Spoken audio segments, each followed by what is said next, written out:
বন্ধুরা, রাজনীতিতে শেষ কথা বলে কিছুই নেই, কিন্তু এমন কিছু আকাঙ্ক্ষা থাকে যা মানুষকে তাড়িয়ে বেড়াচ্ছে বছরের পর বছর। ডোনাল্ড ট্রাম্প নামটা শুনলেই মাথায় আসে বিতর্ক, টুইস্ট আর যুদ্ধ আর আমেরিকার জাতীয়তাবাদ। কিন্তু জানেন কি, এই মানুষটি জীবনের সবথেকে বড় অতৃপ্তি কি? হোয়াইট হাউস দখল নয়, বরং সেটি হচ্ছে ওই ছোট্ট একটি পদক, নোবেল শান্তি পুরস্কার। 2026 সাল, নরওয়ের ওসলো থেকে কি এবার তবে ট্রাম্পের জন্য কোনো সুখবর আসতে চলেছে? আন্তর্জাতিক মহলে দাবানলের মতন ছড়িয়ে পড়েছে এক খবর, ট্রাম্প কি মনোনীত হচ্ছেন। জল্পনা সত্যি হলে এটি হবে বিশ্ব রাজনীতির ইতিহাসে অন্যতম বড় টুইস্ট। আজ আমরা এই ভিডিওতে উন্মোচন করব ট্রাম্পের সেই নোবেলের স্বপ্ন এবং তার নেপথ্যেকার আসল রহস্য। নোবেল শান্তি পুরস্কার, যেখানে মাদার টেরেসা বা নেলসন ম্যান্ডেলার মতন নামগুলি উচ্চারিত হয়, সেখানে ডোনাল্ড ট্রাম্পের নাম আসতেই অনেকের ভুরু কুঁচকে যেতে পারে। কিন্তু ট্রাম্প কি মনে করেন? ট্রাম্পের সোজা কথা, আমি না পেলে আর কে পাবে। তিনি দাবি করেন মাত্র 10 মাসে তিনি 11টি আন্তর্জাতিক সংঘাত সামাল দিয়েছেন। আচ্ছা, 11টি সংঘাত মেটানো কি চারটিখানি কথা? আপনারা কি মনে করেন ট্রাম্প কি সত্যি শান্তির দূত, নাকি এটি তার কেবলই এক রাজনৈতিক স্টান্ট? কমেন্ট করে এখানেই আপনার মতামত জানান। চলুন এবার একটু তথ্যের ভেতরে ঢোকা যাক। নরওয়ের নোবেল কমিটির কাছে 2026 সালে মোট 287টি মনোনয়ন জমা পড়েছে। নিয়ম অনুযায়ী এই তালিকায় অত্যন্ত গোপন রাখা হয়, কিন্তু সূত্রের খবর ডোনাল্ড ট্রাম্প এবার বেশ জোরে সোরেই আলোচনায় আছে। শুধু তাই নয়, তাকে মনোনয়ন দিয়েছে কম্বোডিয়া, ইসরায়েল এবং পাকিস্তানের মতন দেশগুলি। এবং প্রশ্ন হলো, ট্রাম্পের প্রতিদ্বন্দ্বী কারা? তালিকায় রয়েছে ইউক্রেন প্রেসিডেন্ট জেলেনস্কি, পরিবেশবাদী গ্রেটা থানবার্গ এবং মলদোভার প্রেসিডেন্ট মাইয়ার সান্দু। এদের পাল্লা কি ট্রাম্পের চেয়ে ভারী, নাকি ট্রাম্পের ডিপ্লোম্যাটিক ডিল শেষ পর্যন্ত বাজিমাত করবে? আমরা যদি ট্রাম্পের গত কয়েক বছরের কর্মকাণ্ড বিশ্লেষণ করি, তবে দেখতে পাবো তার বিদেশ নীতি ছিল সম্পূর্ণ আলাদা।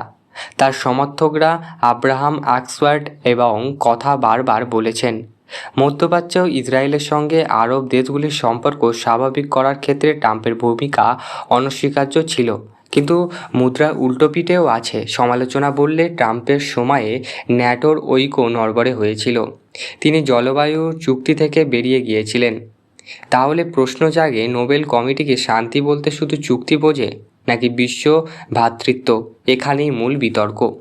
বন্ধুরা, এখানে একটি চমকপ্রদ তথ্য আপনাদেরকে দিই। গত বছরে ভেনেজুয়েলার বিরোধী নেত্রী মারিয়া কারিনা মাচাদো যখন নোবেল পেয়েছিলেন, তিনি চেয়েছিলেন তার পুরস্কারটি ট্রাম্পকে দিয়ে দিতে। অবিশ্বাস্য না? কিন্তু নোবেল কমিটি সাফ জানিয়ে দেয় এটি কোনো উত্তরাধিকার সূত্রে পাওয়া সম্পত্তি নয় যে কাউকে দিয়ে দেওয়া যাবে। এই ঘটনা ট্রাম্পকের ইগোতে কতটা আঘাত করেছিল তা বুঝতেই পারছেন। আপনারা লক্ষ্য করবেন, ওবামা যখন ক্ষমতায় আসার প্রায় সঙ্গে সঙ্গেই নোবেল পেয়েছিলেন, ট্রাম্প সেটাকে মোটেও সহজভাবে নিতে পারেননি।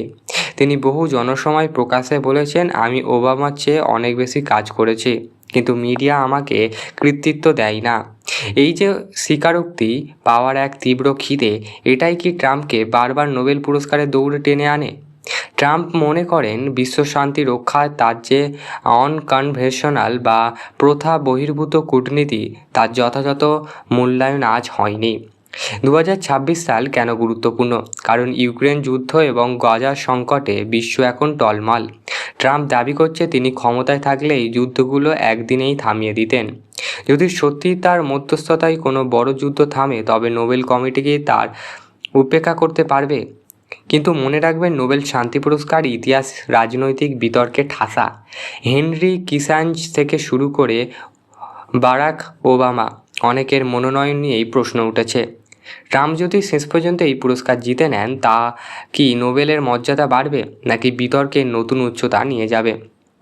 অবশেষে ট্রাম্পের দীর্ঘদিনের সেই আশঙ্কা পূরণ হবে কি না তা জানানো আমাদের অপেক্ষা করতে হবে 2026 সালে শেষ পর্যন্ত। তবে একটা কথা নিশ্চিত, ট্রাম্প যদি নোবেল পায়, তবে সেই দিন বিশ্ব রাজনীতির ব্যাকরণ বদলে যাবে। আপনারা কি মনে করেন, ট্রাম্প কি আসলে নোবেল শান্তি পুরস্কার পাওয়া উচিত বা যোগ্য? ট্রাম্পের শান্তিবাদী রূপ কি আপনারা বিশ্বাস করেন, নাকি এর পেছনে কোনো গভীর রাজনৈতিক সমীকরণ আছে? আমাদের কমেন্ট বক্সে আপনার বিশ্লেষণ জানান। ভিডিওটি ভালো লাগলে লাইক দিন। এই ধরনের গভীর রাজনৈতিক বিশ্লেষণ পেতে আমাদের চ্যানেলটিকে সাবস্ক্রাইব করে পাশে থাকুন, বেল আইকনটি টিপে দিন। দেখা হচ্ছে পরের ভিডিওতে। ততক্ষণ পর্যন্ত সুস্থ থাকুন, সচেতন থাকুন। ধন্যবাদ।